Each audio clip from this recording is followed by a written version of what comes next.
Barbers, we back at it with another Phase and Fellowship. Yeah. We got my dog Tony Banks. We got Razor Sharp Podcast with the owner, the iconic E. We got Ray, my supply guy. Energy.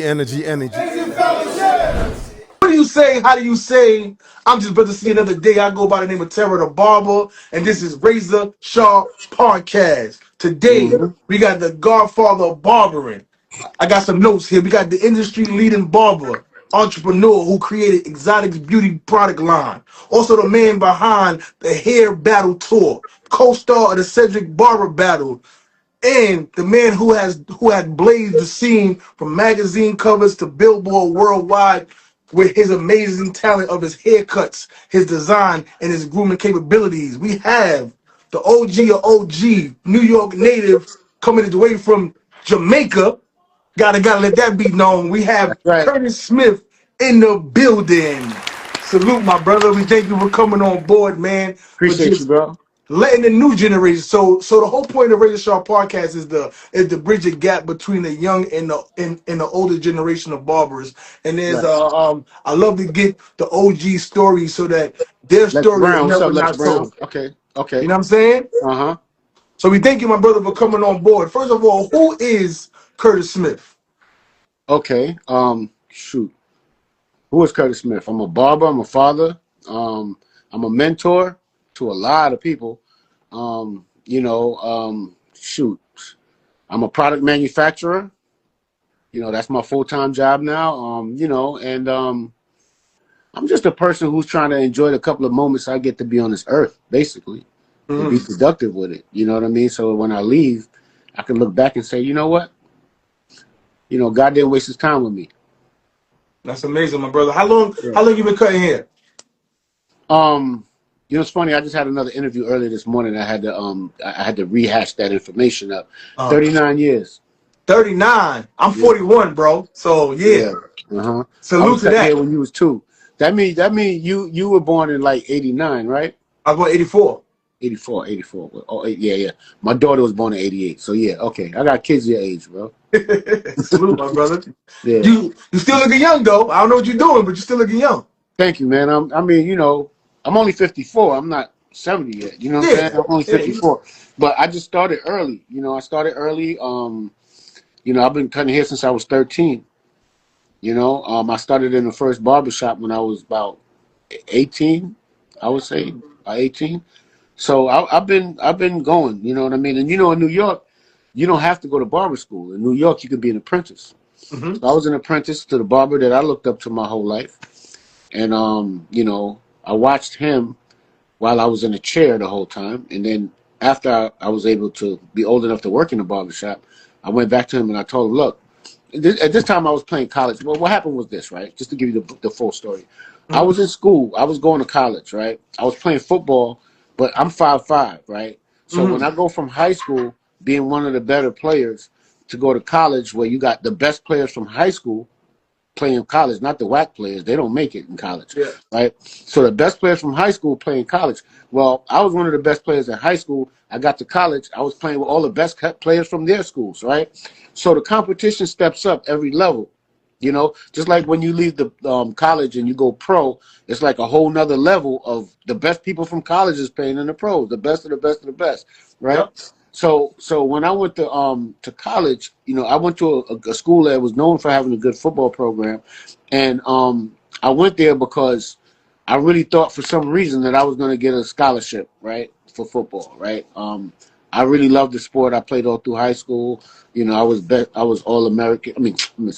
All city, all borough, best offensive back, like rookie of the year. Like I won all of those trophies and accolades, right?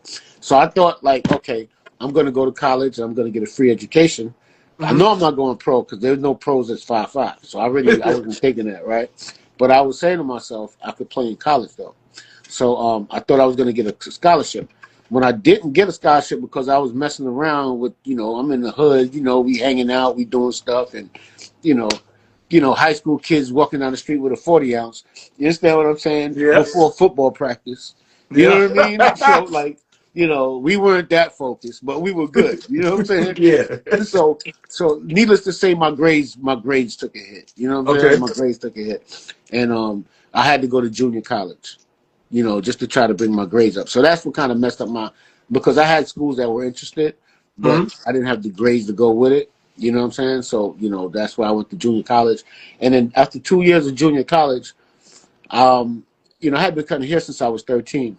So after 2 years of junior college, I said, it's either going to be hair or college right now, but it ain't going to be both. So I chose hair because somebody said something to me one day. They said, you know, school's always going to be there.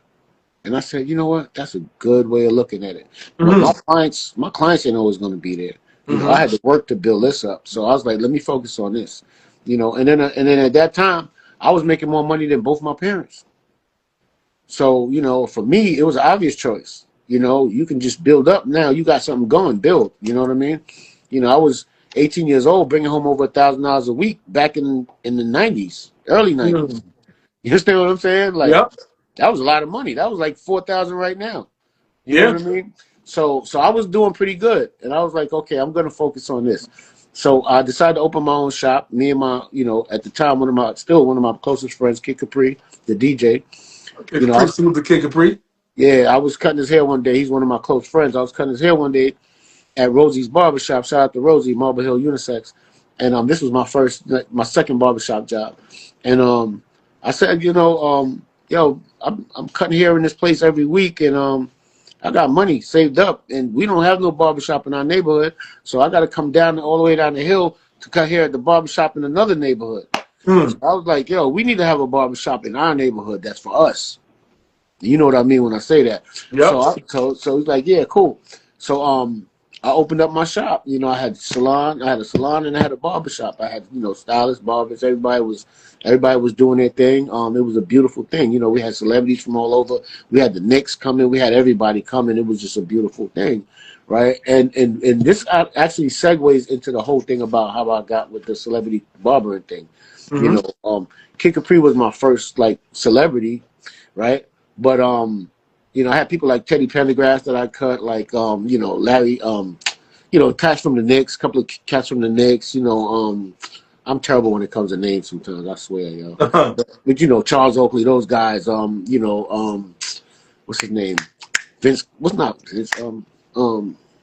Light skinned dude, Allen Houston. Okay. Yeah, all those guys. Those is my guys. You know what I'm saying? Okay. So I was cutting guys like that. And then eventually one day, I was, and this is why I tell barbers, you know, don't be lazy, because that lazy will get you in the end, right? So I was leaving my shop. Mind you, now I have 13 employees. I'm 24 years old. I got 13 employees. My shop is closing. I'm leaving for the day. I'm the last one coming out the store. I'm pulling the gate down. I see this guy walking up. He's limping, you know. He don't look like he got money, whatever. I don't size people up. So anyway, he comes up and he goes, yo, I'm looking for Curtis. And I said, I'm Curtis. What's up? And he said, yo, man, I came all the way from Mount Vernon. I took 3 buses to get here, man, just so you could cut my hair. I heard you the best. So I'm like, all right, you know what? Come on, my man. Let me cut your hair. I opened my store back up, turn the lights back on, turn the AC back on, everything, just so I could cut this guy, give him a 10-minute season, literally 10 minutes, in and out, right? Turns out he was Diddy's little cousin. Right? He goes back to the office the next day, and what a coincidence. He's walking past Diddy while he's talking to his assistant, and Diddy saying to his assistant, yo, I need to figure out who this Curtis Smith guy is. And when he said that, Tinker, who's his cousin, who's the guy that I cut, said, oh, that's the guy that cut my hair. He just cut me yesterday. It's the best haircut I ever had in my life. So Diddy goes, yeah, right. And he goes, no, for real. That's the guy that just cut me. And he said, so you know him? He said, yeah. He said, yo, can you get him for me? I said, yeah, because he was looking for a new barber, and everyone kept telling him, you need to get with Kurt. That's the man. So anyway, that's how I met Diddy. Started cutting him. And through him, I met Usher and all the other artists, you know, that started working with eventually, you know, over time. And that's how the whole celebrity barber thing started, where it was just like, okay, you know, there was always celebrity barbers. They had to get their hair cut somewhere. But it was just it's just like we started to make a little bit of noise about it. You know what I'm saying? And we like when the internet came about and MySpace came about, that's when, you know, Facebook, that's when everyone started to have the same conversation. Yeah. You know what I mean? So what's your definition of a celebrity barber? Because now it's something different. Okay, well, I mean, the real definition, in my opinion, right? Because anyone can define anything how they want. There's no dictionary version of that. Yeah. But in my personal opinion, I would say anyone who makes most of their money by cutting celebrities. If you cut a celebrity, but you're a barber full time in a barber shop, you're just a barber, bro. Stop. Don't do that. Don't do that. But if you cut celebrities as that's where most of your income comes from, then that's pretty much what you are. You are what you do, right?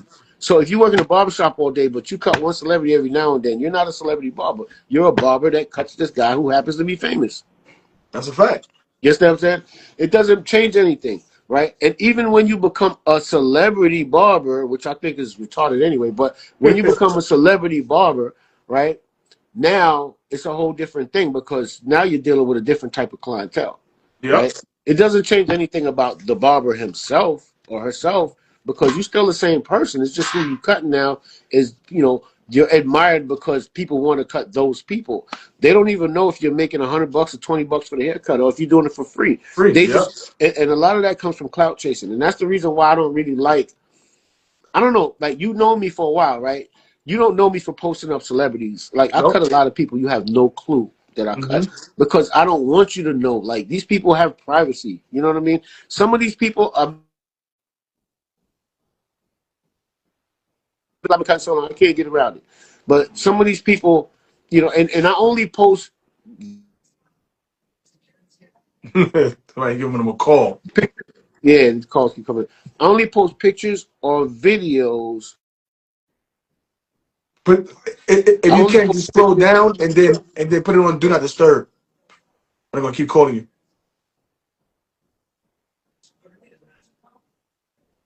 Yes, sir.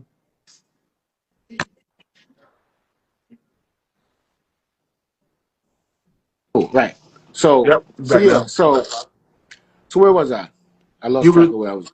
You was talking about that they only celebrities because of the people that they cut. Right. All right. So yeah, just building on that thought, right? Just building on that thought. The whole hype of it is really just about, you know, you make the barbers think that they're a celebrity now, right? When you start calling a barber a celebrity barber, right? So then you got these barbers that walk in the room and they're literally thinking they're celebrities. Like, you know what I'm saying? Like, you know, and I hope my boy don't get mad at me, but he's one of them too. I don't care. He knows who he is. He'll call me later like, you talk about me, yo. All right? But you know, I seen barbers walk in the place with security. You understand what I'm saying? I've had barbers tell me stuff like, I've spoke to barbers and say, hey man, we doing this event, yo, you want to come down and be a part of it? And then they'll say stuff to me like, yeah, call my manager. And I'm like, call your what? Yo, bro, if you don't get the hell out of my face with that. Look, bro, we're here together, barbers, right? If I'm talking to you and you're talking to me, that's a conversation. I don't want to talk to your people, bro. Who are you? You think you are? You understand what I'm saying? Now, if you got a result, if you got to talk to your people to find out if you got that date available, that's different. Yep. But I don't want to talk to no stranger, bro. I know you personally. You're not no celebrity, bro. You're a barber. Cut the ball. You understand what I'm saying? So these barbers started getting like big-headed. You understand what I'm saying? And like, you know, like I don't deal with none of them. Any barber that start talking that call my manager stuff, I dead them. Bro, you up here. I don't deal with that. I'm on that same type of time. Fact though, like if me and you got a relationship where we talk all the time and we cool like that and we having a conversation right now, I understand that people get busy and there's things that you may not finalize until later on, but get back to me and then we can have that conversation. Yeah. We on the level. Like, you know what I'm saying? Like, I'm gonna give a perfect example. If Tyrese ran into Usher and Tyrese said, hey Ush, I need you to come to my birthday party, Usher's not gonna say call my manager. Exactly. He's gonna say, I'm gonna find out if I got that date and hit you back. That's respect. You understand what I'm saying? Because we got a relationship. I said the manager's for strangers. We got a relationship. Yep. You know what I'm saying? So if we can't do that anymore, then stay on that side, bro. I'm cool. So, Yes, so the sir. one thing that I was telling everybody, but before you came on board, was how important you was to me when it come to the barber industry. And the Right. one thing that stood out to me was when you was the one of the main barbers on Making the Band, Uh-huh. and you was drawing Diddy's goatee look. You was drawing the sideburns. You was Mm. showing the different looks first before you even actually did it. And then Right. and then that from that, I used to be in the house drawing hairlines, drawing sideburns, and drawing goatees. Because around that time was when Uh-huh. I first started barbering. So I was like, well, I see this man that's on the big screen doing these things with these high end clients, and I said, well, if he's doing it, then I should try to emulate that. So I took that, and then I would master my skills from that point of view. And then when the barber pencils came out, it still was the same thing. I would trace the hairline, trace the goatee, trace the Mm. beard before Yeah. I actually did it. So I was measuring twice and just cut once. And I always tell people that I got that from Curtis. Curtis was the one that I've seen doing it. I've never seen nobody else do it before. And he's one of the people that's in my story of the Mm. reason why I cut the way I cut. So I I so I want to appreciate that. thank you, my brother. I appreciate that. Well, I tell you this, right? When it comes to like the whole drawing the haircut beforehand, um, these are the things that make Diddy like really who he is, and somewhat some would say a genius, right? Because he's able to think when they say out the box, he's really able to think out the box, right? So, and what I mean by that is this, right? The day that they filmed that for the world to see it, it was an MTV show, right? And they were coming to film him in the day in the life of Diddy, right? So when I seen him the day before that, he said to me, "Yo, tomorrow before the cameras come, I need to have some pictures of haircuts, and I want to choose from one of those pictures." So that's how that's Mm. right. Wow. So I drew. And I had my girl Rianne, who's a makeup artist, who's a really talented artist. I had her kind of like, brush me up on my, my stroke, so to speak. And we did a whole layout of different hairstyles, possibilities for him. And that became like a thing, you know what I mean? So we just did it that one time for that one show. Hmm. And after that, we didn't do it anymore. Really? Yeah, we didn't do it anymore. Wow. So Wow. that's what I'm trying to tell you. Like, that's the genius of Diddy. That was his idea. That wasn't my Wow. idea. So that's not a thing that I did. Mm. That was something I did because I needed to do that day. Mm-hmm. You Mm-hmm. understand what I'm saying? Interesting. So had he not mentioned it to me, I would have never drew it out. Mm-hmm. So the fact that inspired you, it just goes to show you the power of TV and influence. You understand what I'm saying? Absolutely. Because it influenced you to add something to your craft that took your craft to another level. Yep. You understand what I'm saying? Yep. So there was gems in that. But I'm gonna tell you the truth. You understand what I'm saying? So that's the truth. Okay, and so many people don't know. For those that don't know, that you and Diddy are the ones that made the mohawk popular for black men. Yes, yes. Well, When we call it the Hawkeye, right? We call okay, it the Hawkeye. And that's another one. What I gotta say again, that's the genius of Diddy. That was not my idea. I had nothing to do with that. Like, I'm literally just a vessel that did the work. You know. Now I created the way it was done because he's not a barber, but his thing to me was, yo, I want a mohawk, and I said, you're fucking bugging. I Nah, said, you you're good. bugging. You know what I'm saying? He's like, nah, yo, give me a mohawk because I'm about to do this New York City Marathon and I want to make sure that I look like a warrior. And I said, I get it, but now we're not doing Shaka Zulu, my dude. You know what I'm saying? So he said, look, tell you what, go around the building and get some opinions from people. So he had about 100 people working in the building, you know? So I went from one person to the next, men on one side, women on the other side. Should Puff get a hawkie? Should he get a mohawk? No? Okay. Should Puff get a mohawk? No? Okay. Yes? Okay. Women say yes. Yeah, yeah. So then I went back to him with the analytics, and I said, 30% of the women said no, 70% of the women said yes. Okay. 50% of the men said no, 50% of the men said yes. And he looked at me and said, well, there's your answer. You know what the women say, that's what we're doing. Yep. You know what I mean? So we went with the hawk. So it was like from there, now we have a room full of people, marketing people and assistants and managers and all of these people, and they're all in here trying to get into the conversation of how this haircut is supposed to look. And mind you, they're filming it the whole time, and I'm cutting his hair, and I'm saying to myself, like, yo, I cannot work with all of these people talking. You know what I'm saying? Yeah. So I just stopped in the middle of it. I said, yo, how many barbers we got in the room? Nobody raised their hand. I said, can y'all be quiet, please, and let the barber do what he's doing? And everybody was like, oh, okay, excuse me. And Puff was like, y'all heard him.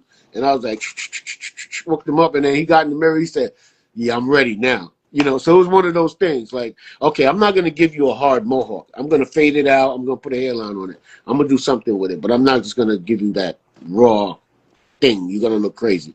So, you know, and that created a style.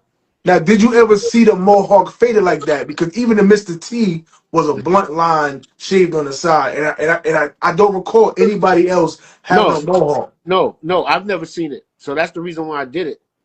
There's a all right, let me give you a little bit of history, right? And I don't think you're gonna notice. I don't think you knew this ahead of time, right?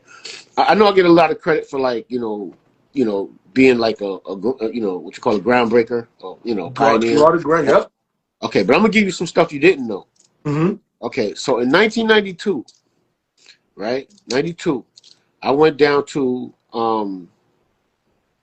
Virginia State with my brother, right? My brother was going to Virginia State University. I went down to Virginia State, and I noticed a lot of these kids on the school campus had like this little fade right here that they was doing, right? It comes out, it goes down, right? And I said, yo, at this time I was cutting hair already, right? So, you know, but I'm in New York. I'm doing New York stuff, right? And I'm doing like chemical blowouts and all that stuff, right? So I come down there and I see these kids wearing these hairstyles, and I'm saying, yo, this kind of different, you know? So I went back home and I tried it on a client, right? But I said, I don't like the way how they do it because the shit look weird. It's like it's just faded right here and it goes down. So I said, I want to fade out that whole side right there. So I faded out the whole side, and I did it on an afro. And when I did it, I said, ooh, we got something here, right? So I started doing it on my clients. And if you want to fact check, if you could find a temple taper before 1992, I'll pay you. Mm-hmm. Go back and look at any history book you want. You will not find one. I did the first one, and I'm the one that started it. So anyway, so I did it, and people liked it, right? And I was like, yo, this is actually kind of cool. It's like putting a fade with an afro. You know, that was the whole thing for me. So I faded the back, faded the sides. Yeah, it's like a fade with an afro. So we were doing chemical blowouts at that time. That's what we call those afros. We used to, you know, relax the hair, blow dry it, and then cut it so it looked like mink, right? Mm-hmm. That was a chemical blowout. So if you look now, the younger generation, they call it a blowout haircut. When they do that, they call it a blowout. That's not what a blowout is. A chemical blowout is when you actually blow the hair out, but it's the same haircut, but you have to blow it out. But they call it a blowout cut. You understand what I'm saying? But that's not what it is. It's a temple taper. So anyway, so I tapered. Then I started to taper the front, but then I realized a lot of people have weak corners, so that's not something you could do with a lot of people. You know what I mean? That's something you can only get away with on really young people that still got their corners, right? So I abandoned that, right? And I just stuck to the corners right here. Then I started having people sending their customers to me because they didn't really know how to do it. Mm-hmm. You know what I mean? So that's kind of how it took off. And then it became a thing in New York. The Bronx was doing it. Then it moved to Harlem. Then it moved to Queens. Then it moved, and now the whole New York's doing it. Then you start going away. And all of a sudden you start seeing people doing it in other cities. And it was like, oh, wow, that took off. That's one, right? I'm going to give you another one. There's a hairstyle that we used to do called a wet rat, right? A wet rat? The wet rat, R-A-T, right? Mm-hmm. Okay, so it never made it into the books like the Hawkeye did, or like the South of France that I did on Usher. That you know, I created that too, by the way. I know that. Yeah, so that went into the books, right? Those two went into the books, but the wet rat never made it into the books because the wet rat came out way back, right? Back in the early '90s. So what I did was my friends used to always want waves, right? Everybody wanted waves. This was back in the days when S-curl was going on and everything like that. So all of my friends wanted waves, but their hair wouldn't wave up unless, you know, you train it and you go through all of this stuff. So I started figuring out how to use the texturizer to create the wave pattern, right? You know how long to leave it, how to apply it, and so forth. So I started figuring it out, and then I started adding the Beijing dye to it. So if you look at Diddy's hair, like 97, 98, 99. That's exactly what he had. The deep waves. Yeah, 2000. Mm-hmm. I was still doing a wet rat on him. I would relax his hair first, Wow. then put the do-rag so that the waves would be nice and big and flowy, Mm-hmm. right? So Mm-hmm. if you look at his album cover, like what was the one he did? Public Enemy, PE Mm-hmm. 2000. Look at that album cover. Perfect example of a wet rat. Relax with the dye, with the da da da da da da da, right? So one day, they had a show by the name of To Be Like Diddy or something like that, where they had a person that wanted to be like Diddy, right? Uh-huh. My man Bobby from North Carolina. Shout out to Bobby, right? So Bobby won the competition, right? So MTV brought him to my shop for me to make him look like Diddy, right? So I gave him the same haircut, everything down to a T. But when they were showing it on TV, I was standing there with Diddy. We was watching it together. He goes, "Yo, why you let them see you put the color in his hair?" And I was like, "I ain't worried about that. That's a barber thing." He said, "No, you shouldn't have showed that. You shouldn't have showed that because that's one of your tricks." He said, "I'm telling you, you're going to turn around and everybody going to be doing that shit." And I was like, "No, they ain't. No, they ain't. They don't know how to do it right." And I promise you, not even 2 months later, Ludacris had it. And I said, "Oh, my God. Oh, my God. Here we go." You remember when Ludacris had to die in this joint? I said, "Yep." And I know who did it, and I know he got it from me. You understand what I'm saying? And I know he saw it on the TV show, right? So Puff was like, "Yo, I told you. See, everybody doing it now. I told you. That could have just been our thing." You know what I'm saying? So he was kind of mad about Wow. that. But that's the wet rat. And that's something that I know, like, it might have been done back in the day when they used to dye the hair and lay it down, fry dye, lay to the side, right? But I complimented it with the color and the precision hairline color, right? The Beijing, right? And that right there alone, created a whole new level of industry, right? The color, which led into the enhancements and all the other stuff. So who taught you the Beijing though? Who taught 'Cause me? because there's a lot of people out there from Jersey and New York saying that they started the blackout. So who taught you to do the blackout? Nah, they didn't. None of them started the blackout. Philly started the blackout. Who started the blackout? Philly started the blackout. Can't nobody take credit for that but Philly. Okay. Guaranteed. Philly started the blackout. They gave me the idea to do the blackout. I didn't think about it. Who taught you?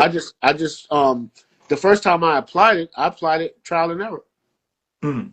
I applied it trial and error in the barbershop. Like, okay, let me see what it is. Boom. I mean, I know how to, it kind of makes sense the way it goes on.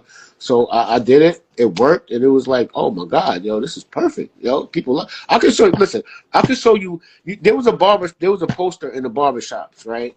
That was everywhere. And it has Tracy Morgan on it. Did you ever see that barber poster? Yep. I did that one. poster. That's all my work. Oh, really? Okay, Yes. okay. Even Tracy, all of it. That's all my work. I'm the one, as a matter of fact, the guy who did that poster, he had a magazine called Barber Source. I'm the one that convinced him to do the magazine. I remember Barber Source. Yeah, that was my who work. Was the owner of Barber Source? Huh? Who was the owner of Barber Source? It was an Italian guy named Tony. Okay. But he had the magazines, and he had that poster was everywhere, because at the time when we did that, right? And I'm gonna tell you, this was a historic day for me, because at the time we did that magazine, if you look in the Barber Source magazine, there's probably about 70 different haircuts, maybe 65, right? Uh-huh. Out of those 65 haircuts, I did 41. I gotta find the book now, because I remember Tracy Morgan had on, I think he had a white shirt on. Yeah, I did that. I'm the one that convinced Tracy to get in the book. I said, "Come on, what you got to lose?" And he's like, "All right." But here's the point. I did 41 haircuts out of those 61 haircuts in that. I did that whole magazine one day. Really? 1 day shoot, bro. 1 day shoot. 8 o'clock in the morning to 8 o'clock at night. 41 models. Now go back through that book and look at the work and tell me the work is crap. Killed them. 41. Everything looked precision. Everything. What made y'all want to do the poster? Designs, everything. Huh? What made y'all want to do the magazine and turn it into a poster? Well, it started out with the magazine, right? Because we was doing a shoot for a ladies magazine, and I'm talking to I'm standing there with the owner, and we're doing the shoot, and then I said to him, I said, "Hey, why don't you make a barber's magazine, man?" He was like, "Well, I don't know. There's not a big market for it, blah, blah, blah." I said, "Create the market for it." He said, "I don't have the people." I said, "You got the people. You're looking at the people right here." He said, "Really?" I said, "I could bring all the models, because I was doing 120 haircuts a week. So I was like, I could bring all the models, I can bring everything. Females, males, makeup, everything. I can bring everything. We could come back and shoot here at Eric Von Lockhart Studio. We come back and shoot the whole thing, and I could shoot it in one day.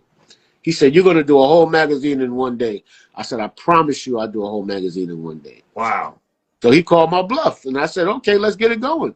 I got 41 people together. Everybody came down to Midtown, met them down there. I did all of the technical work at the barbershop in the Bronx first. So I would, you know, all of the coloring and, you know, all the water rinsing and all that stuff got done before. So we did that stuff first. And then we went downtown.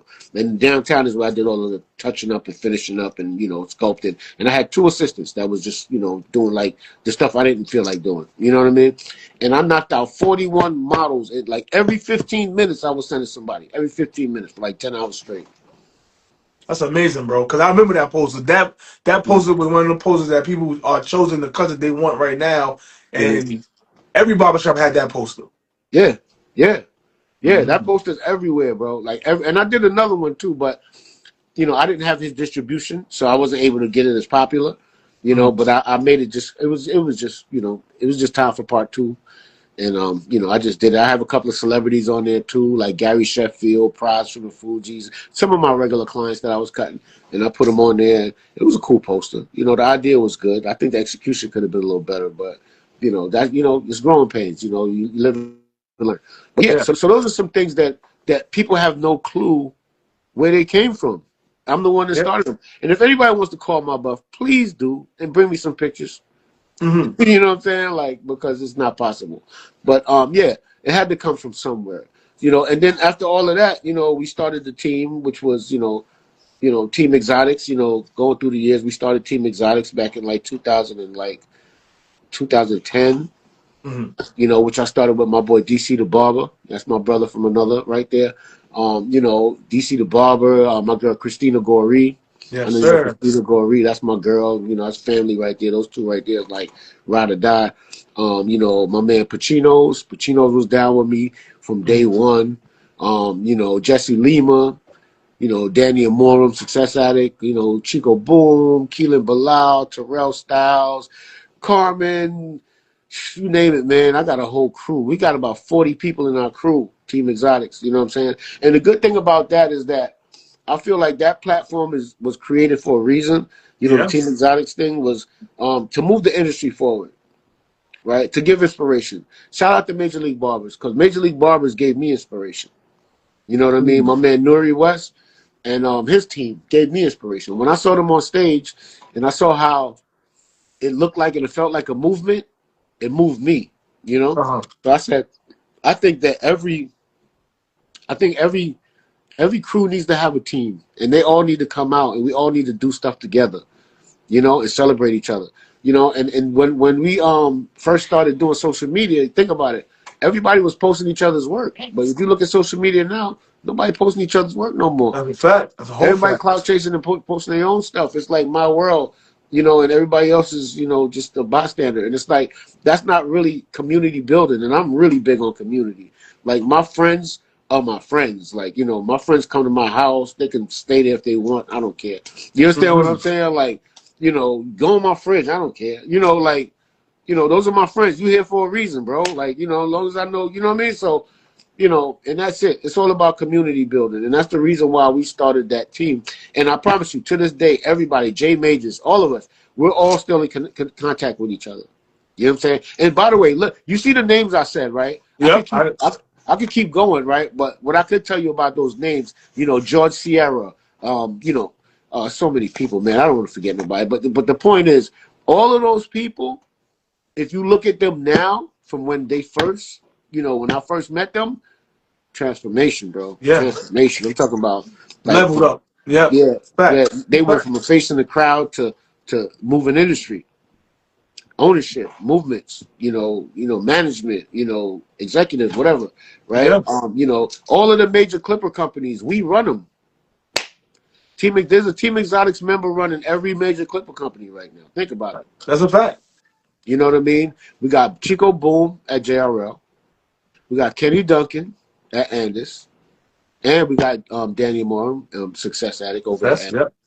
right? We got Jay Majors over at Babyliss, right? He's the main guy that made Babyliss work. Without him, Babyliss would have been a flop. You Yep. understand what I'm saying? Who else? Who else we got? Christina Goree was at Wall, but now she Well, has her own brand. So shout out to her. Christina got her own brand now, her own clippers and everything. So shout out to her. You know, and that's what it's about, growth. You know what I mean? You know, even with product brands and so forth. So, you know, we're not, you know, this was done for a reason, bro. This was done for a reason. And the reason why we did it was so that we could be the ones that call the shots for the industry moving forward. You know what I'm saying? And Yep. why is that important? Because the people who were calling the shots, they only use the barbers. They don't care about the barbers, right? And they didn't start using the barbers till we started doing what we were doing. Before that, barbers was an afterthought. Think about it. When you went to the shows, when you went to Bronner Brothers and all of these shows, barbers were really an afterthought. You know, they gave us like this little piece in the corner. They would do a little show, a little battle or something. And that's it. We were like really an afterthought. And my whole focus was, okay, us barbers, we walking around this show and we looking around this convention and we see all of these brands. But how many of them do we actually own? Yep. That's my mission. My mission is to say, we own that, all of these are owned by barbers.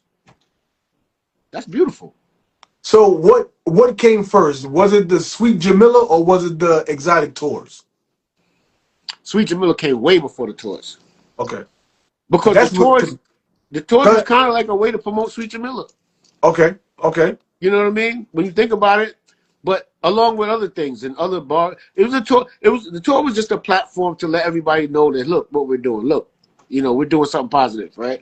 So that's what the tour was. You know, you got to remember, when I launched my brand, that gave people like Pacino's the energy to say, I want to do my own brand. You understand what I'm saying? That gave people like my man John Belt the feeling like, well, I could come out with my own clippers. So he came out with his own clipper, Premier Clipper Company, right? There's like the whole idea is each one teach one, and we learn from each other, and we get motivated by what the next person's doing. You don't get mad, you get motivated, right? And then you also, here's the deal, you can also step to that person and be like, yo, I need help. And they're going to be like, oh, talk to me. What you need? You understand what I'm saying? Yeah. What you need? I need to call somebody? Like, I need to set you up with my guy? You understand what I'm saying? Yeah. That's the reason why we did that, because now when we have that type of networking going, everybody's powerful together. Everyone's powerful. Everyone's a phone call away from what it is that you need done. Okay. You know what I mean? That's the whole idea. So now that we have graduated to the point where everyone is doing their own thing and everyone is off, you know, building their own empires, you know, I sit back and look at it and smile and go, okay, I did something for this industry. It's a fact. So Because how did it go about with you being one of the co-stars of the said barber battle? the Cedric Barber battle, okay, well, shout out to Lee Resnick on that. You know, that was a good idea, and you know, he was able to put it together. So I thought that was really well thought out. I feel like I was on the show because I don't think they wanted anybody in my, like, I was older than the other guys, right? So I think they wanted like a 20-year-old, you know what I'm saying, to do it or whatever. So they hired someone to do it, and I guess apparently they wasn't really satisfied with what was happening, right? So, you know, Lee calls me up and he goes, yo, Kurt, I need you, man. We got to save this show. We got to save the show. It's not looking good. We already did 3 episodes and it's a bad look. We need some expertise on this show. Oh, okay. Because I was there for the pilot of the show when they shot it. I think they shot it in Harlem, and it was with Denny the Mose. twins. Yeah, that was Denny Mose, yeah. and they had the twins.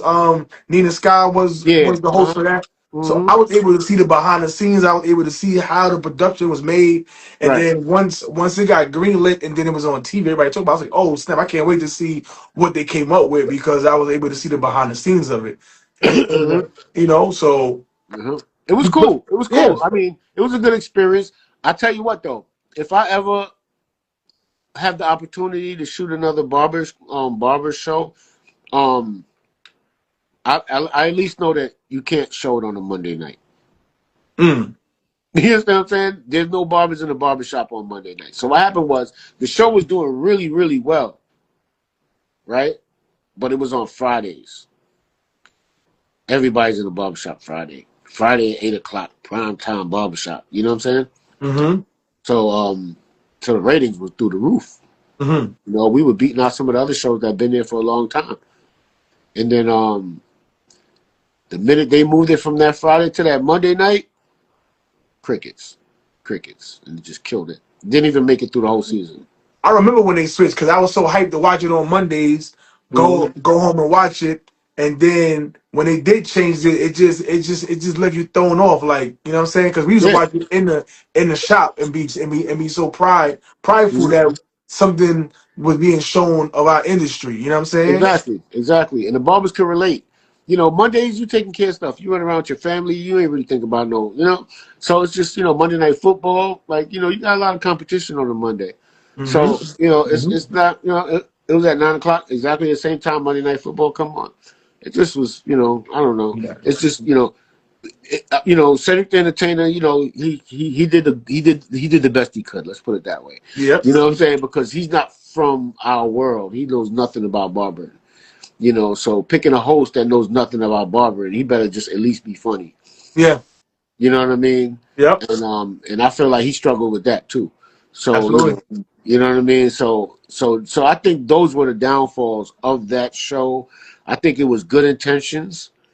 You know, but a Yes. show like that is not a network show. A show like that is a cable show. You Yep. know, that's a YouTube show. That's a, you know, Temu show. I mean, not But Temu. it What's but it that? showed us it showed us something like Rob the original doing the designs on the horse. Like, but before they put that on TV, Yeah. I don't think I ever seen Rob doing that before then. Yo, Rob is a beast, and you know, and I hate, you know, the way they edited that show. I got to show that in the stick because they really made me look like a jerk, yo. I'm gonna tell you one thing about TV: they could make you the bad guy, you don't even know it. You Absolutely. understand what I'm saying? So they made me the bad guy. They made me the Simon Cowell of the situation. Like, I'm always the one with the bad thing to say, right? So like literally, like in real time, I would come home and people would be like, "Man, you're a jerk, yo," and I'm like, "Jerk? What the fuck you doing?" Like, you know what I mean? They're like, "Yeah, what you said, man, that wasn't cool," and I'm like, "What did I say?" You know? And then I look at the show, I'm like, "Oh, that's how they cut it? Oh, I'm getting it." You know what I'm saying? Because it's like for example, they would say something like, "Okay." And this is the network and the producers doing this, right? They would say, tell us something good about this haircut and then tell us something bad about this haircut, right? So now the other two judges would say, boom, boom, boom, boom, boom, boom, boom, right? I would look at the haircut and say, well, from my perspective, there's nothing wrong with this haircut. This is perfect haircut. Everything is perfect. This is what I said with Rob the Originals joint. This is the shit that kills me, right? So I said, there's nothing wrong with this haircut. This shit is perfect. The producer says to me, you got to find something. Mm-hmm. I don't care what it is, even if you're making it up. Just say something. So I said, the nose looks a little crooked. And that's the only thing they played that I said, bro. So at the end of the thing, like, everybody's like, yo, why was you being like a dick to Rob? I'm like, I wasn't being a dick to Rob. It's the way they edit the shit. TV, bro. You know you gotta make It's you gotta crazy. think. I'm like, yo. I literally took, like, if you would have been in the room, you would understand why I was like, cause I'm like, yo, they cut it up so good that it looked like I told them to shut up. So You know what I'm saying? that's the same thing Black Razor, Tony Rich told me that he said they did the same thing. They wanted him to look so bad and be the villain. Yeah, that's what they Yeah, were doing with me, the black he guy. wasn't yeah, he wasn't happy at all when he seen the final cut of the episodes. He was mad Mm-hmm. how they made him look. You talking about Tony Touch? Tony Touch, yeah. Yeah, he was pissed. Yeah. But you know, I mean, they did I can't get into that drama. That's not for everybody. But yeah, you know, the bottom line of what I'm saying is, you know, is that the show was a good show. It was a really good show. It was a really good idea, but I really don't think it's for the masses. Yep. I think it's a niche show. I think maybe even a tattoo show is a little niche, but it's more mass. You know what I mean? Like tattoos is a little more general public. You know, like after you watch one or two people do a hair design with a pair of clippers, it's gonna get old fast. You understand what I'm saying? Like because people don't do that. Like people are not into that. Like people don't cut hair. You know what I mean? The average people don't cut hair. So like they're not amazed. They're like, wow, that was nice, but they don't want to know how to do it. Yeah. How about what I'm saying? How about now? There's a show out now from GMP Pro that they got a show on YouTube called Barbermania. What Have about you it? have you seen it? It's they are taking the same similar thing from the Cedric Barber show, and now they Mhm. have a show on YouTube where it's a barber competition. Three judges. They got ways that they got to cut the hair, Mhm. and then they got the critique. So it's like a little bit of the blueprint of That's that cool. mixed with a little That's bit of cool. barber battles now. Yeah, I hope it works, man, because we need, we need engagement because barbers are catching a bad rap right now because it's, and I can't really call them greedy. I would just say ambitious. Like, you got a handful of barbers that are just making it look bad because, you got guys that want to charge $100, but they don't even do a great service. You know what I'm saying? So, like, what's happening is people are complaining, right? So it's making everybody who charge $100 look bad. Yeah. It's like y'all are overcharging kind of thing, right? But I know people that charge 500 in the barbershop and they're booked. I know people like that personally. You know what I mean? I know people that make $5,000 in a slow week. In a slow week that work 3 days Hmm. doing regular haircuts and not booked up for the whole day either. 10 cuts a week, making 5,000. Like simple. You know what I mean? You got to just have the right clientele for it. It's not about what you charge. It's who you charge and what you do for it. Yeah. You know what I mean? So if you cutting somebody who's rich, they don't care if you charging whatever because they love what you do. But if you're dealing with people who are really counting their money, you can't get luxurious on them. You gotta. People are not using their common sense. That's the problem. And a lot of barbers that are just fresh out of school, these guys are like really trying to like start off at the top of the game, so to speak. You know what I mean? And Mhm. it's just they still haven't figured out how to keep a customer happy. They don't even know their own client retention. They don't even know if Mhm. they're 50%, 80%. They don't know where they're at. They're just like, I'm just gonna try to hustle these cats and get as much as I can out of them because I heard these guys over here charging 80, so I'm gonna charge 80. Yeah, but you're not giving $80 worth of service, and you're in a neighborhood where people don't have 80 for that. Absolutely. You know what I mean? Yep. So I feel like lately Barber's been catching a black eye when it comes down to money, and you want to tell some people to chill, but you can't tell an artist what his work is worth. That's a fact. That's a fact. So let me You ask know you a question because we speaking about prices and stuff. What are you up to now? what Are do you you mean? still cutting? Oh Are you yeah, still yeah, cutting yeah, clients? yeah. I cut, but see what I do now is because I'm a product. I'm sitting in the office right now. I'm a product guy, right? Uh huh. Um, um, that's my focus, right? My products is my focus right now because it's just naturally morphed into that, right? That was my dream anyway.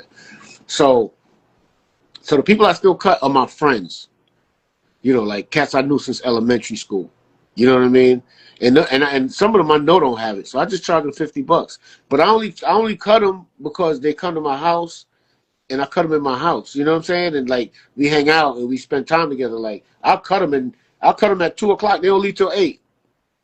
You know what I'm saying? We hanging out, Yeah. we watching the game, So like those are the only I don't cut strangers ever. I haven't cut a stranger in over 10 years. You Mm. know, I do still work with Anthony Anderson. I do still work with Usher. Mm. I gave Diddy his last cut before he went to jail. So I still my boy. Yeah. I still do Prize. I mean, I just gave Prize his last cut before he went to jail. Hmm. Two clients in jail right now. It's Yeah. crazy, right? Crazy. I just hope everything's cool. And yeah,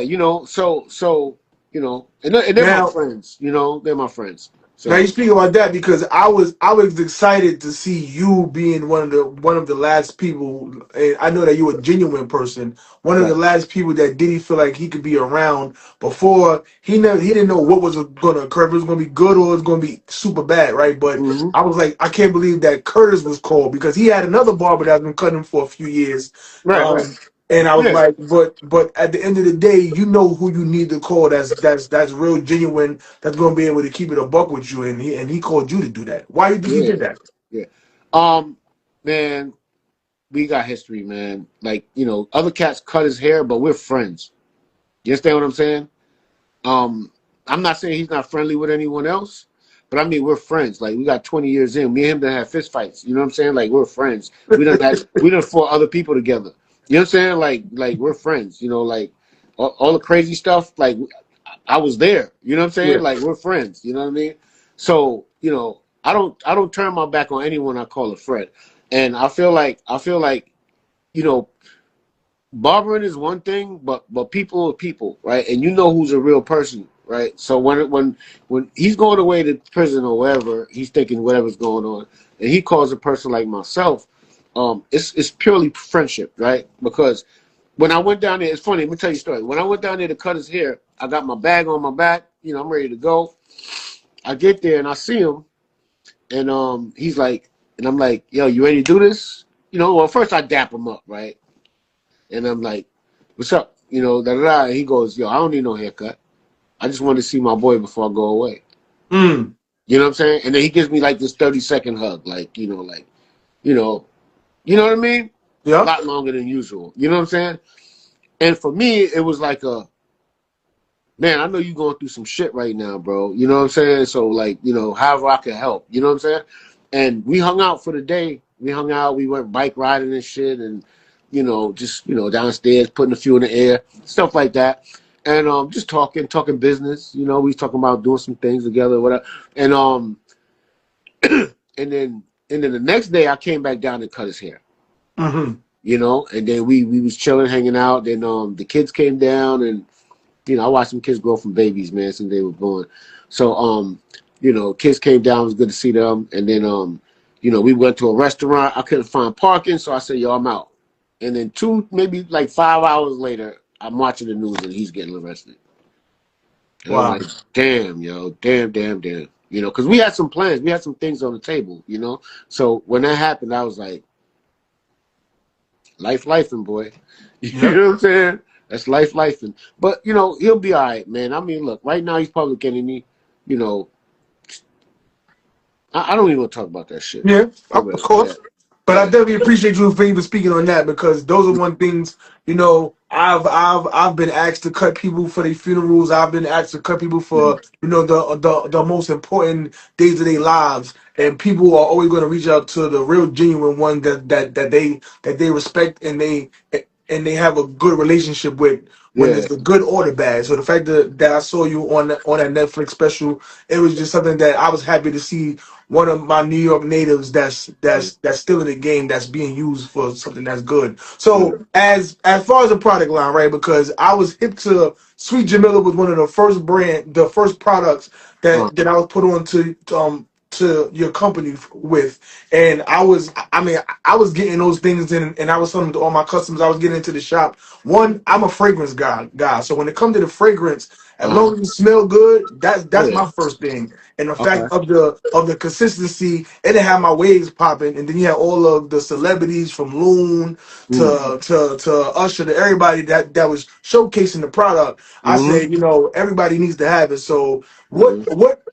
how did you come up with the product, and what made you come up with that one?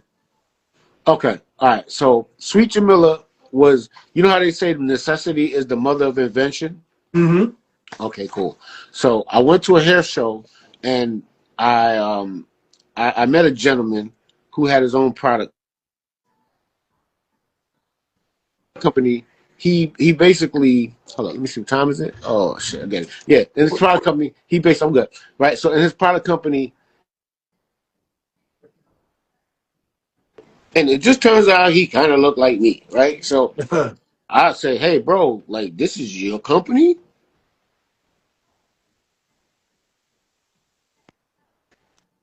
So I said, bro, this is your company? He said, yeah. People gonna keep Right. calling, boy.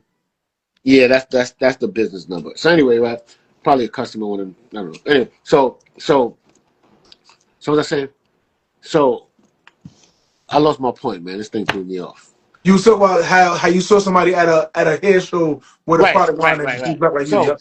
so I asked him, I said, yo, this is your company? He said, yeah, this is my company. And I'm like, wow, it looks like you're doing well. He said, yeah, we do a couple of million in sales a year. Mind you, this time I'm just a barber. And I'm like, really? So I said, okay, cool.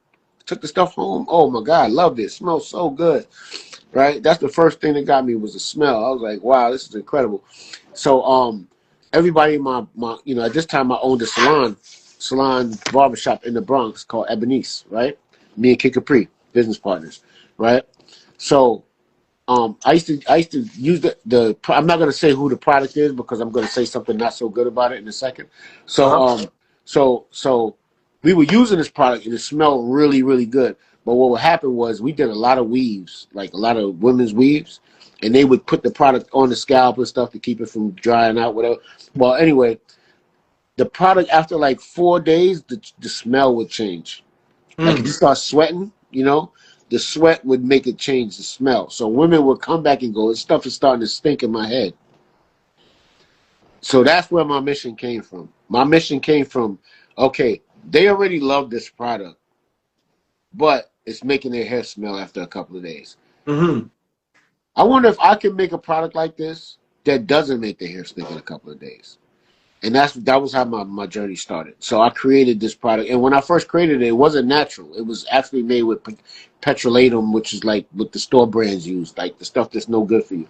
So I started with that stuff, right? And people were loving it. People were loving it. But I realized they only loved it because they like the way it smelled. Smell, yep. You know what I'm saying? And it was working for people. They were using it for hot press and this and that and the world. And I was just like, but it's not natural. You know what I mean? So I figured out how to make the same product but with natural ingredients. So that's what I did. And then we did the smell test, the taste, till we got zeroed into that one particular formula, that one particular smell that everybody kept choosing over everything else. Mm-hmm. And that was Sweet Jamila. So at the time, my wife, her sister's name is Jamila. Right? Okay. So Jamila came to live with us. Right? So I basically was raising Jamila. Like she was 15 years old. She was working for me. Like, you know, she was the shampoo girl. You know what I'm saying? So she was working for me, and then she started braiding. So now she was the braider and the shampoo girl. Uh-huh. And she was like my daughter all in one. You know what I'm saying? So I named the product after her. So I called it Sweet Jamila because She used to come to the hair shows. Yep. Mm-hmm. She was a light skinned girl, or like or like light brown skin. No, that's Marty. You talking about Marty? Yeah, Because one Marty. of them used to sell me to the part where they took all my money. God damn it! Yo, listen, I got some. Listen, bro. Marty, that's my heart. That's Marty, right? Marty can sell anything to anybody. Unfortunately, Marty had a really bad situation happen to her, and she's really not. She's not okay at this point. Wow. Right? Okay. You know, definitely. You know, like keep her. You know, she's around. She's moving around, but she's had some issues, bro. So just God pray bless for her though. God Yeah, bless her. man. Yeah, that's my girl. I love her like my own child. You know what I'm saying? So when what happened to her, you know, it's crazy because I went to go see her. I thought she was in a coma, and I went to go see her in the hospital, and she had the tube in her throat and everything, and you know the breathing tube and everything, and man, I wanted to cry so bad, man. And I went to her ear, and I just told her, I said, "Yo, Marty, I love you." And when I told her that, she just opened her eyes and her face just lit up, and she just like went crazy because she didn't even know I was coming. And she had been in the hospital for like a month already. You know what I mean? Wow. So I went and seen her, man, and that made her day, and that made my day. I was like, wow, man, like, man, I love that girl. You know what I'm saying? And my wife loves her like she's family. You know what I'm saying? And mind you, we know her through selling product. We didn't grow up with her or nothing. Like we know her through her selling product for us. You know what I'm saying? But you know, when you see a special person, you know it, man. The energy is special. The heart is there. You can see her heart. Like you can see that she's a good person. You know, even if she had any rough times in her life or bad breaks, but you could tell that's a good person, and you could tell that they mean well. And that's how I was able to build my team. Was I was able to be like a good judge of character with people and say that's a good person. That's a good person. I know a good person when I see one, and I want that person to be. I want this person to succeed, and I want this person to grow, and I want us all to grow together and be a family. And that's why I started Team Exotics. You know. So what's up with the product line now? Because I've been to the website. I seen you. The last time I saw you was at I think the CT Barber Expo. I seen you last year, and I was so excited to see you there selling the product. So what's up with the product line now? Oh, we're good. We're good. So I'm sitting in the office right now. We're steady. See, look, we've never had a spike and we've never had a dip. right? We've always just kind of been like this the whole time, right? Mm-hmm. Because one thing I do different with my product than most product brands do, a lot of product brands, they blow the bag on marketing, right? We don't do a lot of marketing. We really don't. We just grow naturally, organically, like based on like, oh, I heard about your product. Oh, I heard about your product. Oh, I got some from my barber. Whoa, whoa, whoa, whoa, whoa. Oh, do you guys do wholesale? Oh, can I sell it in my store? Oh yeah, sure. One new store today, another store tomorrow. Another, like just like that, right? So you just grow and you don't overthink it. You just kind of like just do what's necessary. Don't overthink it. There's no highs and lows. There's just times. Okay, so You know what I'm why is it that Exotic isn't as big as Pacino? Because you put Pacino on, but the Pacino line is in Target and CVS, all the other places. But why we don't have that same thing for Exotics? Okay, so when you say big, right? Uh huh. I want you to keep certain things in perspective. Mm. Um, who do you think is bigger, Levi's or LL Bean? I don't know what LLV is, so I would. I There you know go. Levi's got more longevity though. There you go. There you go. Okay, they're both making like the same kind of money, right? Mm-hmm. But you never heard of LL Bean. Mm-hmm. I'm LL Bean. You understand what I'm saying? I get you. I'm not making. Listen, bro. I'm not gonna sit here and lie to you and tell you. I know he's probably making a gajillion times more money than I'm making, right? Because he's in those big box stores, right? And Yeah. that makes a big difference. And he's a marketing genius, by the way. Let me let you know that, right? And listen, I never compare, right? Uh, Because comparison is what is still your joy, right? So you mm, never compare, right? You just mm, be. You are who you are, where you are, and you are where you're supposed to be when you get there. You understand what I'm saying? Okay. Yes. I'm not gonna sit here and go, he used to work for me, so I should be. Nah, look, bro. If I call him up right now and say, yo, I need to see all of your back end, I need to know all your details and your formulations, he'll open the books up and show them to me. He wouldn't do that for nobody else, though. Mm-hmm. You understand what I'm saying? So the point I'm trying to make is, his route is his route, my route is my route. If I'm busy chasing his route, I'm never gonna be happy. That's a fact. You understand what I'm saying? So I don't think about that. People ask me that all the time. Yo, You man, do. why you not in the big stores like Pacino's? I'm like, Yeah. yo, that's my bro. You understand what I'm saying? He's doing his thing. I'm doing what I'm doing. You understand what I'm saying? Mm-hmm. My approach is different. My approach is different. I don't consider myself so much of a commercial product. I consider myself more of a niche product, right? Mm. I only sell out of barbershops and beauty salons. I have a few regular stores. He's in a lot of stores. Mm-hmm. Mm-hmm. He's in Target. He's in all the stores. My product is only in barbershops and beauty salons. That's it. And day spas. That's it. That's my market. We have some clothing stores and stuff like that, but specialty. You know what I mean? Boutique, niche product, right? Mm-hmm. Our followers, like, if I didn't spend a nickel on marketing, it wouldn't change anything about my business. You understand what I'm saying? Like, my customers are here because they want to be here, not because I Mm-hmm. convinced them to be here. You understand what I'm saying? So I don't have to market, and convince you it's a good idea to buy my product. My product gets its marketing from the people who use it. Mm-hmm. When they go, yo, this is the shit. It is a shit. Yeah, right. So that's how I make my sales. You understand Yeah. what I'm saying? That's Yeah. how I make my sales. And to be totally honest with you, I'm literally backed up right now. Like, we're behind in production. Like, we need to play catch up right now. You understand what I'm saying? So the point is, like, if I try to go to Target, I would kill myself. I couldn't keep up. You understand what I'm saying? When Target comes to me and go, I need 35,000 units of this and stuff, we make everything from scratch. Everything. Every bottle is filled in this room, in this office. Mm. Every label is labeled in this office. Every soap is made from scratch in this office. We don't outsource anything. The only thing we outsource is our clippers, our brushes. We have clippers now. We have all that shavers now. We outsource that because we don't have the technology to make that stuff. But as far as making the actual product, we have our own facility where we do everything from scratch. That's amazing, though. The only reason why I'm asking is because I've always felt like that Exotics was one of the premium product lines ever. Like, even going to all the different hair shows, see other people coming up with their own lines. Uh-huh. And then even when the Bachito brand first came out after he did the apps, I've always said, well, you know, it's different in the cultures with black businesses and Spanish businesses. I feel like a lot of Spanish barbers gonna go and purchase from Pacino. They're gonna purchase level 3, and when it comes to black barbers and black brands, they're a little bit standoffish or they don't support as they should. That's a fact. But here's the thing, right? If I could put it to you this way, Pacino's brand is more of a styling brand, meaning like hair styling and grooming products. Yeah. My brand is more of a maintenance brand. Okay. You understand what I'm saying? So like my stuff is the stuff you put on before you put his stuff on. Mm-hmm. You know what I mean? The stuff you put in your hair before you put the hair gel. You know what I'm saying? The oil treatment, so the hair gel don't dry your hair out. You understand what I'm saying? Yeah. Things like that.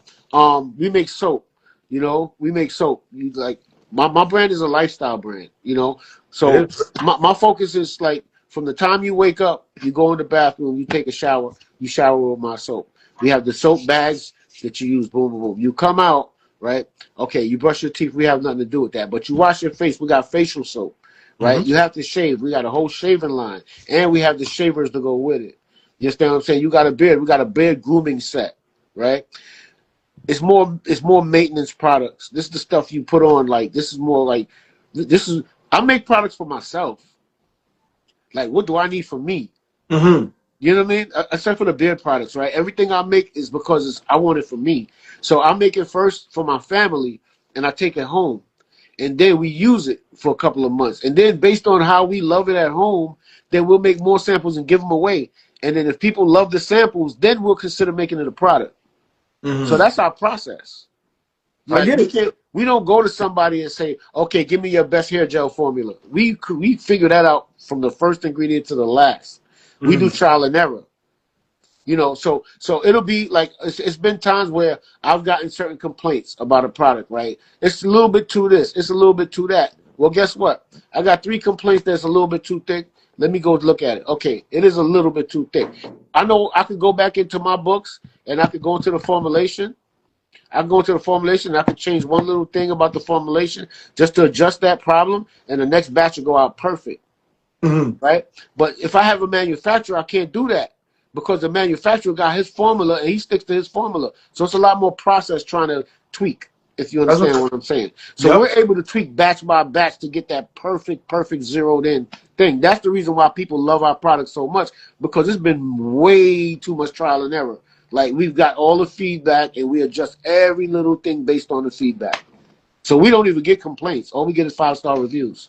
I get that. I mean, I went on the site. I've seen over 20,000 customers, returning customers. Yeah, great things on the website. You know, and the website is high end, is very detailed. And all of the product that's on there, and it gives you the history of Curtis Smith. So you know, just you see that's the difference, because in most businesses, especially a lot of black-owned businesses, a lot of people, they don't want you to know who the owner is. There's no bio of who that person is, what have they done, and why they doing it. And I'm always telling black business owners, you have to tell your story. Let people buy into you. Don't just try to not have your face shown and let the product speak for itself. Because people are going to go for you, and then from you, they're going to want to buy more things that you create. Exactly. So I commend the fact that you do that. Yep. They buy into you, and that's where branding comes in. And your reputation is your brand. Absolutely, my brother. So I'm not gonna take up too much more of your time today, but I'm definitely very happy to be able to get you on the Razor Sharp podcast. You know, this has been a long time coming, and we really just scratched the surface. You know, but this is just letting the OGs in the up and coming barbers know exactly who Curtis Smith is and what he brings to the table, and why his longevity is what it is, and you're still spoke of. You know, even recently, I've spoken to people like Tondo, and he spoke highly of you, and then other people that I'm always having conversations with, and they bring up Curtis Smith. Like when I spoke with Danny, he brought up Curtis Smith, and other OG barbers. You know, they keep the OG barber names living long, and I'm happy to be able to say that I've seen them. For me being in the game for 16 years, I was able to see the things that they have accomplished, and that they're still doing it. Because there's so many barbers that's not doing it no more. They just get complacent, or they just say that this not for me. or they just Listen, don't listen, have bro. no retirement? I just got off the phone with a barber that's on my team that he's been going through some stuff I didn't even know he's been going through, and he just kind of fell back and he just got into like a whole different industry, and I'm just like, bro, you can't just give up. You know what I'm saying? You can't just give up. Like, you built something here. You know, you just built it the wrong way, but now you know what you did wrong. So now you can come back and do it right. You know what I mean? So, you know, you don't give up on what it is that's your dream, because sometimes you'll fool yourself into thinking something else is your dream and it ain't. Yep. You know, you just coping. You know what I mean? Yep. So what do you want to leave the people with? Okay. What I want to leave the people with, well, since we're talking about young barbers, right? To the young barbers, right? To the young barbers, find yourself a good mentor. Ask questions. Communication is key.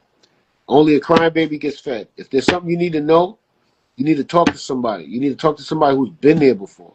Stop taking advice from people that's your age all the time, because they don't have the experience. Find somebody who has experience. You know, some people are old and stuck in their old ways, and their old ways don't work no more. That's the thing too, right? But there's still that person still got a lifetime of jewels to drop on you. You know what I'm saying? The things that you could watch out for, the things that can help you. Like, now, as far as growing, right?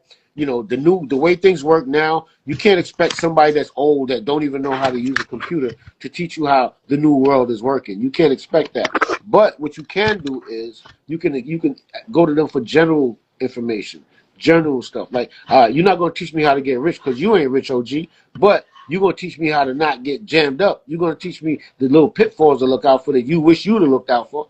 You know, those things. That's where the gems come in at. You know, I wish I'd have known this 20 years ago, young blood, but I'm telling you right now, that type of stuff. You know what I'm saying? So that's what you need to do. Find a mentor. Stay close with that mentor.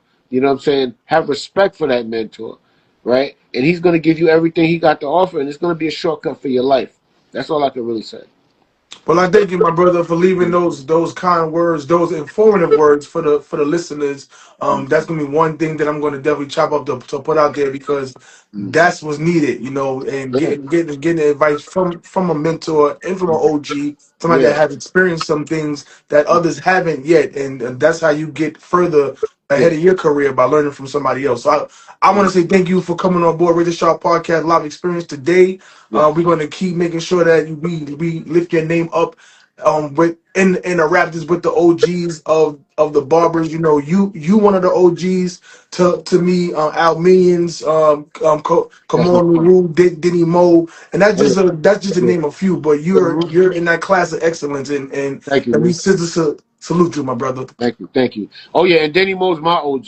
You know, just for the record, that's my OG. Denny Mo's like, you know, that's my OG right there. You know what I'm saying? So Yes, sir. that's the Yes, guy I look sir. up to. So yeah, man. Hey, shout out to Stacey Cuts. That's my other OG. Shout out to Stacy also. So listen, man, this your boy Terry the Barber, Razor Sharp Podcast. Make sure you like, comment, and subscribe. Tell a friend to tell a friend. Curtis Smith, the legend, blaze the lens today. Make sure you guys go into the Exotic website, purchase, and purchase some more. And Oh let's yeah. keep the brands growing. You heard? And also, and if barbers want to grow, give me 1 second. I want to show you something. Hold on. Go ahead. Y'all should know the vibe there. Make sure you guys is following Razor Sharp Podcast. Go to the YouTube and subscribe. We need the subscriptions to go up, and be stuck. You heard? So we thank you guys for that. All right. Yes, So sir. look, I wrote 2 books. This is for the barbers. Okay. The key. The Key to Successful Barbering. Okay. Okay, this book right here. If you're a new barber or a seasoned, because I see a lot of seasoned barbers that really need this book, right? But this book right here is going to give you perspective. It's going to make you look at the barbering a little bit different, right? It's going to give you certain details that's going to make you go, damn, I wish I'd have thought of that before, right? That's what it's about. I know barbers that are veterans that own barbershops. Their barbershops is empty. And I'm giving them the book like, hey, just take it, bro. Read it, man. Read it. Trust me. And they read it. I'm up to chapter 5. I see what I'm doing wrong. And like, you know, so I'm seeing them making changes. And that's what's going on. So that's what it's about. And then for general purpose, I got a book called 21 Bad Habits that I did, right? Now, this is 21 Bad Habits and what I did to change them. So what this book is, it's an interview. This book is an interview of, you know, some familiar faces. Let me see if I can find a familiar face in here. Like Kayla Sierra, right? Well, you don't know him, but he's big. How you know I don't know Don't him? forget to pick up your Sip the no-fault Surgeon, cordless Oh AirPod yeah. gun. right? Sip OG Barber alumni right there. Yeah. Sip still doing his thing. Keelan Bilal, right? Bilal, salute. You know that. I'm gonna tell you what it's about in a minute. I'm gonna tell you what it's about. Let me give you a couple more faces. I got musicians, I got rappers. My man DC the Barber. DC, salute. Yeah, you know what I'm saying? Hold up. Yeah. How long My ago that man book came out? Chico Boom. Boom. Okay. How long ago that book came out? The book came out 2 years ago, but I didn't do any marketing on it because I'm not big on marketing. I believe in like just making it happen. Pacino, right? Yo, you name it, man. You know, I got Cops. You know, I got right. Oh look, Kenny Duncan. Oh, that's what's up, bro. Yeah, I need both of them books, bro. Okay, so what this book is about, 21 Bad Habits, right? So what I did was I sat down with 65 people that are successful, right? Mm-hmm. Successful at what they do, right? And I said, what's the one bad habit you had to break in order to start becoming a little more successful? And when they told me, I said, okay, so how did you break it? And when they told me, I wrote it down and I made a book with it. That's fire. You understand what I'm saying? And I put my own thoughts in it. So after they say what they say, I say what I think. And, you know, so I come afterwards with the narrative and without my thought process on the whole thing, right? So this book right here is changing lives also because there's a lot of people that have bad habits, they just don't know it. You know what I mean? And once they realize that, oh, man, I've been wilding, like, I ain't supposed to be doing that, that's when they're able to fix it. Okay, you know? Where can they go to get those books? So you can get both books at exoticsproducts.com or you can go to amazon.com. Okay, my brother. Yeah, definitely send us the literature and also send us the link for those because I believe when it comes to these barber books, I believe that every book that a barber has written, we need to be reading. Like Yes. I got a plethora of barber books. Even when I get the audio books, I'll play it on my TV. I'll play it when I'm driving, and it's very informative information that it definitely change the way that you move and change the way you think. So we definitely gonna let everybody know about those. Thank you, my brother, for letting us know about the books. And this book is only 185 pages, and the other book is 160 pages. That's amazing, bro. Yeah, we need those. So, all right. All right. Thank you for letting us know, my brother. Thank you again for coming on board. Thank you for dropping so much gems and letting people know exactly who you are and what you do and what you have done for the industry. Yes. And we're gonna get to part 2, man, because there's more stories to be told. So I definitely. It's so much. But we listen. Me and Danny, Success Addict Danny, we're planning a podcast. So we'll be doing a podcast. We're trying to do some Joe and Jada, but for barbers. So you know, so look out for it. You know, we're gonna be sitting people down on the couch and really getting into the stories. Nice. All right. Appreciate you, my brother. Barbers, we back at it with another Phase and Fellowship.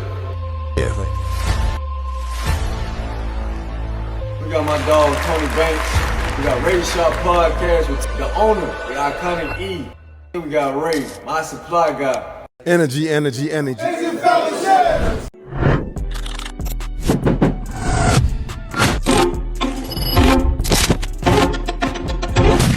What's going on, people? It's your boy Terry the Barber, and I'm here to give you guys the Razor Sharp Podcast promo code for the Hex Pod. So don't walk to thehexpod.com.